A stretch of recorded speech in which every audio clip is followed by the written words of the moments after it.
Kecewa Ridwan Kamil kembali mangkir di persidangan, Lisa Mariana mengaku hanya ingin bersilaturahmi saja.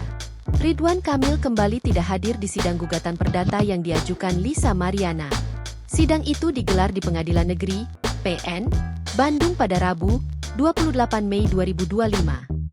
Sidang ini merupakan lanjutan dari sidang sebelumnya karena pihak Ridwan Kamil tidak berkesempatan hadir pada Senin, 19 Mei 2025, lalu. Lisa Mariana pun berharap di sidang selanjutnya pada 4 Juni 2025, Ridwan Kamil bisa menghadiri sidang secara langsung. Namun, Lisa juga tak menampik ingin menyelesaikan konfliknya dengan Ridwan Kamil secara damai. Tapi berharap memang harus hadir. Nanti di tanggal 4 Juni itu Pak RK harus hadir karena sudah berlarut-larut juga. Kata Lisa, dikutip dari YouTube Cumi Cumi, Kamis, 29 Mei 2025. Pusing saya maunya damai-damai aja. Karena sudah terlalu berlarut-larut jadi akunya gregetan. Sambungnya, jika bertemu Ridwan Kamil, Lisa Mariana mengaku ingin mencium tangan mantan Gubernur Jawa Barat itu. Bahkan Lisa akan menanyakan kabar Ridwan Kamil.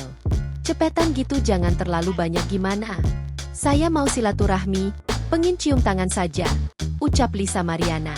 Apa kabar? Kan lebih tua jadi aku harus sopan, tambahnya.